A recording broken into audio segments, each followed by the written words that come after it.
Welcome to Glitter and Gravel. Thank you for doing this interview with us. Yes, we are very happy to be excited. here. Yes. Wait, boys! Love it. I had to get that on film. Exactly. The first question then. All right.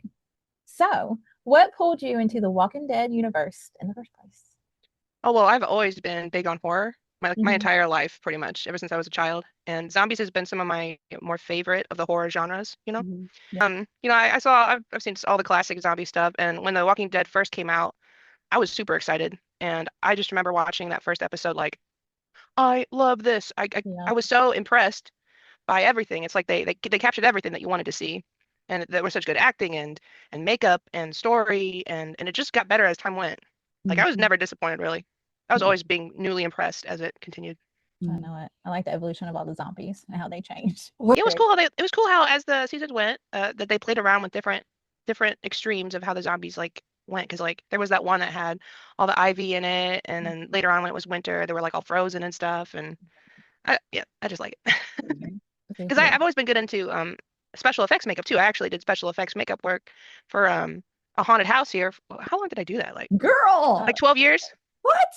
Yeah, and I did my own makeup stuff for a while on my own. First No, I was a scare first I was a scare actor. I was an Mhm. actor, and then I moved to the makeup, and then I did that for like 12 years. Right. What made you choose action figures as your medium? Well, I actually had a little mini series before this one that Ooh. involved action figures, and it was funny enough, it was X-Men based, and it was Wolverine and Gambit. It was like the dynamic duo of them. And so I don't Mhm. remember how many videos I had, like less than 50, Uh-huh. maybe around 30. I didn't count, but Mhm. I was kind of having fun with them, and then I sort of pushed it back because then I sort of went into more of a plant-based channel. Like I had a garden, and I had a lot of indoor plants, and I did a lot of crafts, and got into sewing, and so then I started doing all those channels, Mhm. and then I had sort of like a little health scare, so I couldn't be as active outdoors as I once was. And so in Right. the meantime, I got back into The Walking Dead. I was like, I'm gonna finish this because I didn't finish the Mhm. entire series until not so long ago. And I was like, I don't have any action figures. What is wrong with me? And so I needed to get a Daryl. The bare minimum, I needed to get a Daryl. Oh, okay. And there is a local store here called Mega Replay. I get asked this all the time. And it's like a pawn shop for only nerd stuff Oh, and wow. games and action figures and consoles and stuff like that. And so I went in the back room and they had some Walking Dead stuff. So I got me a Daryl. And then I was like, oh, well, I need to get a Wreck because Daryl Wreck, I need to get them. And then I was so sad because this is not the original Daryl. This is not my first Daryl. It's the second one. First Daryl I got, he has that face covering on it, the Grave Digger Daryl. Yeah. Oh And I was yeah. like, but your Fandom. face, Mhm. your beautiful face. Come see Oh, it. Come see exactly. it. And so I'm like, okay, Amazon, work. And so got in there, got me another Daryl. And then from there, I'm like, I did one video. I was so happy about it. And then I'm like, well, I'm going to go back and get like a little cast. And so I think I got like three more. And then I did that one first one that got real viral, which was Beth and Daryl with the shrimp dogs and pizza, Mhm. where she stomps on Anthony. And it was like, blew up. I was like, oh, well, I like doing this. I'm going to continue. And then it just went from there. Then I went Mhm. back, got more, did more videos, and here we are. Describe yourself in three adjectives. Goofy, Oh. creative, Mhm. Very creative. Oh yeah. interesting. I agree on that. It's Very very creative. interesting. I like Those are it. adjectives, right? Yes. Those are very good adjectives. Yeah, very good. Entertaining, That's a Yes. good one too. funny. Authentic. Yeah. Oh, thank you. No, I'm being serious. It's a good because you're not copy and paste. Mhm. Like you said, you're Thank you. creative.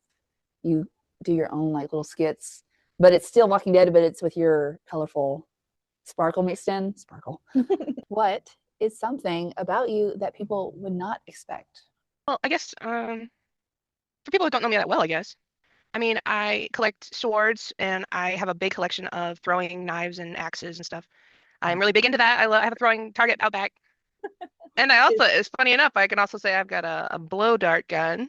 It's like I have a long range and short range. We know who's surviving in the apocalypse. Right. Just saying. Heads up. We know I who was to the come friend out of to. the group that people were like, if something happens and zombies happen, we're coming to your house. I'm like, I got you. Well, that leads us to the next question. If you were in the apocalypse, what would be your role? Like leader, scavenger, medic, keeping up morale? Probably all of that, I was to be about to honest with say. you. My mother was a nurse, and so I am big on, I'm like the nurse mom of the friend group too. So I'm like, hurt yourself here, but let me get over there. Let me do that. Let me check you out. You're all right. Okay. Or so I'm good with healing and emergency stuff. I know how to do survivalist things. I can build a Mhm. fire and I know how to survive outdoors. And I'm a good aim with both pew pews and stabby stabs. So, Mhm. and I make people laugh. So, like, all the above, I guess. Come under my wing, child. I shall protect you. I'm not gonna lie, your voice is giving me Carol. I'm Oh my hearing God. Carol. I get that all the time. All the time. That's a good thing. Every time I do a live stream, I get that at least between 1 and 3 times. And Really. I'm like, really? Because I didn't notice it myself until everyone started saying so. And I was like, okay, Uh-huh. Yeah. The vibes and the Daryl. Okay, Daryl. All right. let's see, which Walking Dead location feels the most home to you? There's a lot of places to choose from. Mhm. Well, like I told the king himself when I met him a few months ago, I Yeah. said, I would love to live in the kingdom. Like, even though I like Alexandria because it's got like Rick and everyone in it, I'm like, Yeah. um, but it's very suburban-y and Mhm. I don't care about that. Yeah. But the kingdom, I identify with the kingdom. I like the vibes. I like the tiger. I like the king. Yeah. All right. What is it about Daryl that hooked you? Well, the hotness, of course. Of course. That was like moment one, absolute millisecond. I was like, okay, Norman Reedus, hello. I'm invested. And then, from there it was just like I liked his sass. I liked his muscles that were always out Yeah. and everything about it. And then as he continued, I was like, wow, he's an amazing actor and I was just happy that he's still around. I would. It sucks to invest in someone and then, they're gone. But I'm like, Mhm. yes, I invested in the final boy. What does Norman represent beyond the characters for you personally? Resilience and survival, um, just just keep on going no matter how hard it gets. Mhm. And don't like sometimes you have to be tough, but then you can't let yourself be so tough that you're like dead inside, you Yeah. know, because he had moments where he had the dark moments, but they all went through that. Mhm. Because, there was a time where he was just like, I'm not going to try to ruin everything for you, it says. But like, there was just times where it felt like he was opening his heart up to humanity in general, and he was just like more open to just like be a good guy, and then just you terrible people came in and was like, I'm gonna ruin everything and mess Mhm. everything up, and he was always getting handcuffed and kidnapped and beat up, and I'm like, can a man get a break around here? No. He's trying to be a good guy, and then I won't go into it to ruin everything for you, Sass, but he goes through some stuff, and I afterwards he believe it. goes a little dark side Yeah. for a little while, I but can, then he I comes can back, see of it. course, and then you find that perfect balance between the two, because sometimes you can't just go one or the other, Mhm. especially in a post-apocalyptic wasteland. Right. Yeah. So describe Norman in 3 adjectives. I know one of them. No duh, Sherlock. Let's see. Norman, you say, eh? Um, Wild.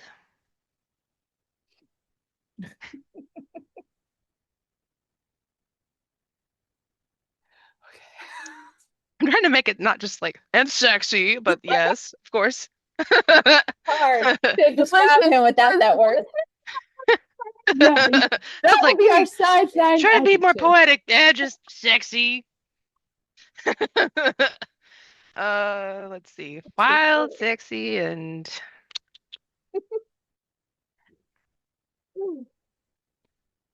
artistic, I guess. Artistic or talented. Yeah. I'd love to be more fancy about the words, but sometimes just gotta be simple, I suppose. Norman was a snack. What would he be? Well, if I had to just narrow it to a snack, I Yeah. would say he would be like a chocolate-covered toffee bar with coffee beans on top. Chocolate-covered coffee beans. That is so Maybe some good. caramel drizzled over the top, some sea Oh, you salt. got so That But if we had to go beyond the only snack, I'd be like, he's like a six-course meal. yeah. He is the smorgasbord.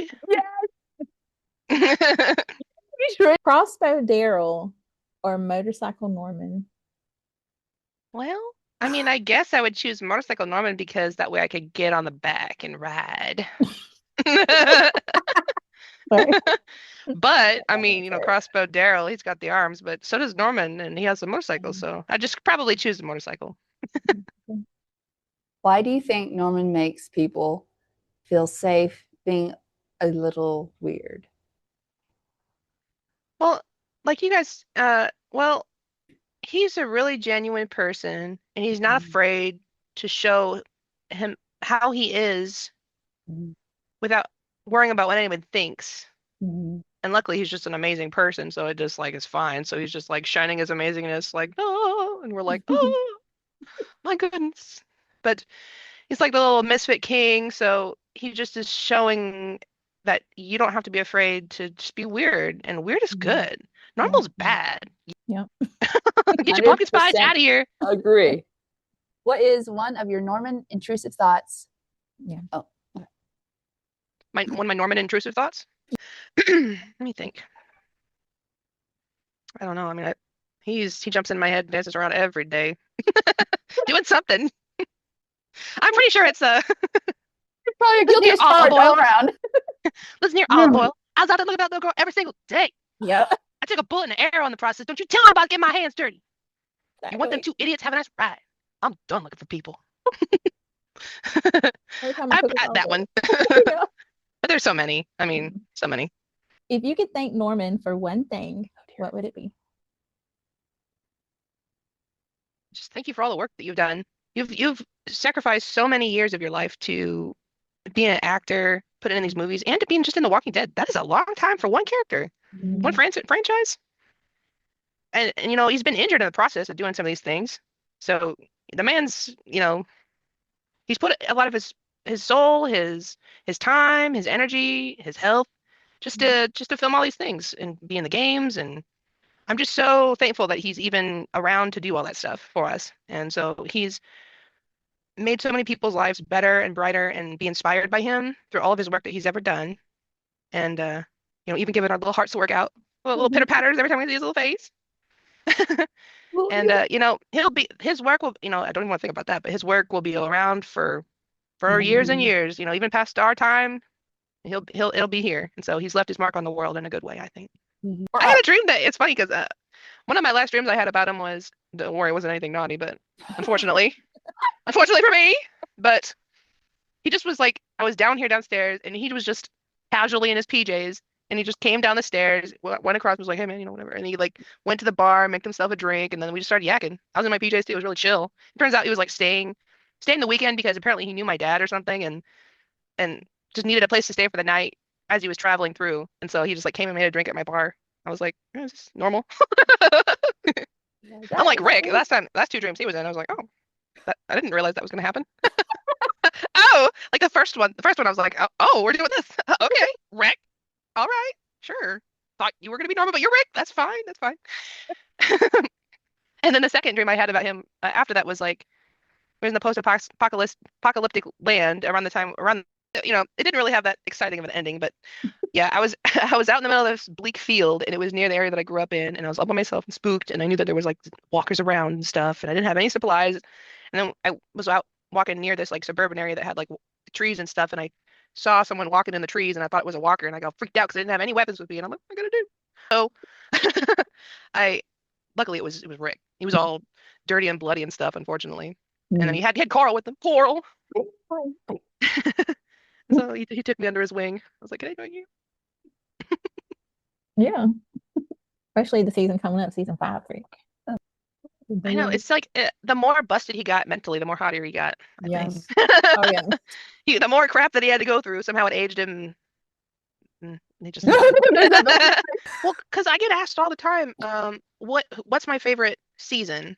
And so today, in case you were going to ask me that, I was like, well, maybe I should figure it out for once. Because I always say like, I don't know, like I like them all. But then I was like, let me actually make an effort. And so I went back and I just kind of scanned through all the episodes and stuff and got kind of re-reminded about everything. And you know what? I ain't lying. I love all of them, really.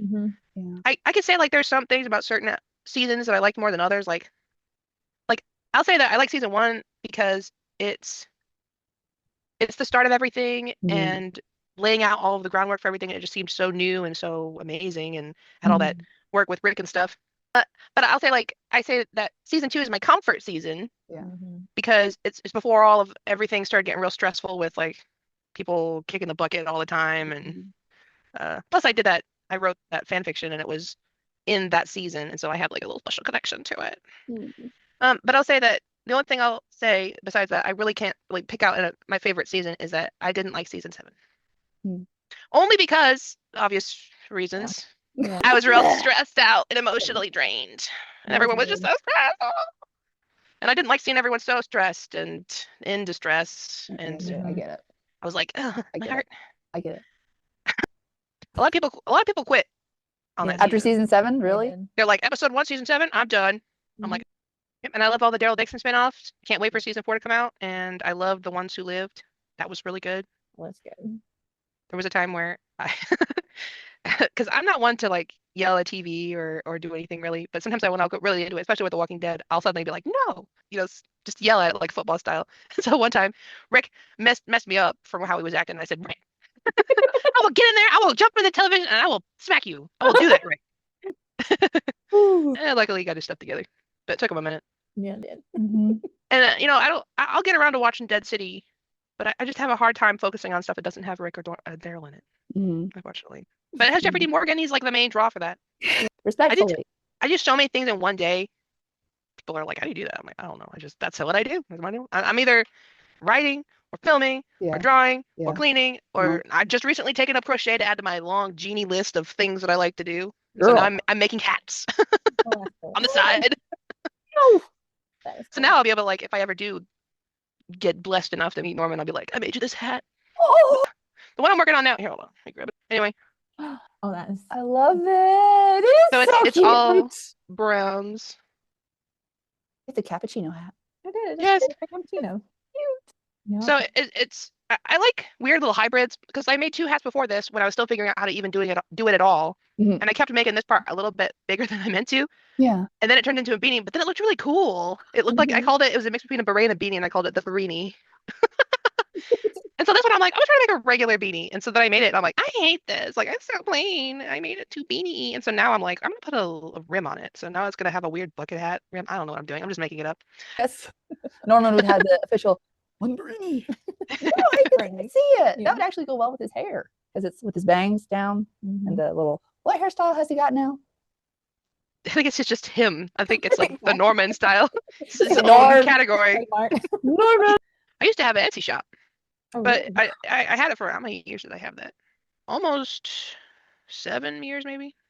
Really? Yep. I just make stuff online and do that game. But before that, I worked at a government lab as a janitor. Awesome. So that was pretty Wow. fun. What is it? Yes, worked at a government lab for a while. That was pretty fun. It was haunted too. It was across the street from a cemetery, and people died there. So I mean, like, it was haunted for sure. Yeah. Like there was 3 main wings. Mm-hmm. There was 3 main wings of the lab or the building. Center wing, south wing, north wing. South wing was the oldest wing of the building, and that was the haunted part. And so the lights would turn off on you. I would be the only one there. Oh gosh. It would be like late because I would work on a late shift, and all this science equipment and everything all around, and everything's off, and no one's there. And then sometimes the lights would go off, and they weren't automatic too because they are old, so that section didn't have automatic lights. And then I heard someone in one of the labs, moving stuff around like they were working, but no one was there. I checked. And then one time I did see a reflection in the glass of someone walking by in a white lab coat. Yep. And it was like no one. I was there by myself. Oh, It's pretty neat. I can't talk too much about it, but there was a section of the building of the labs that was my main section, and they had an insect lab. So it was like people specialized in insects and stuff, and there was a mosquito lab. And so there was like mosquito testing and stuff. Mhm. And sometimes the mosquitoes would want to try to get out. Ooh. So you're like, oh my God, no, it's science mosquito, dodge. And then before that, I worked at Michael's for like 12 years Hmm. as a custom framer because Girl. I framed that photo. So I still got I like to frame still. I framed a bunch of historical stuff. A Picasso, I framed a Picasso. Matisse came in once, like the paper one, all the different cut paper ones. Mhm. I don't remember. I've travel blocked a lot of my time there. I hear you. Like I loved to work with the arts Yes. stuff and the craft things, and I loved to help people and inspire Yeah. people. And then as a framer, I loved to design the work for the people, and I liked to see all of the different stuff people brought in. But otherwise, everything else was very traumatic. Mhm. I would love to see a video of what I know that most of the time it's doing nothing for Norman. I'm pretty sure he just sort of like shags it around when it's wet. But maybe when people actually does his hair, be like, what do you do? Show it. I want to see the technique. It's Squidward. Yeah. He's like, I wake up. Yeah, I just woke up like this. Yeah. Morning. I see those videos of people fussing with his hair, and he's like, "What are you doing? Leave me alone." Oh yeah, I know that video. Habit. So he was doing the Christmas shoot. Oh, Yeah. Why you always touching my hair? What are you doing? That was that. Just an one. excuse. Shoot. Move. It's like, hold on a minute. I'm fixing it. Yeah. Like, Yes, it's Dude. very nice. It's very nice. Get it out of your eyes. Nah, I wouldn't do that to him. In here, I would. But if I ever met Norman, I would have him either. I would definitely have him sign about it, but then I want him to draw a heart with an arrow through it. Yeah. Like, mark me. It's like I'm tempted to get the heart with the arrow through it on my own, but then like I kind of want it to be like by him. it's a little And drop. so I'm gonna wait a little bit, and maybe if time goes by, I'll just get it done on my own, and then I'll get a second one if I ever meet him. Mhm. Yeah, His yeah. interactions with everyone is always so sweet. He's such a sweet guy. He really is. Mhm. Oh, Are you okay over there? yes, we're gonna meet him one day.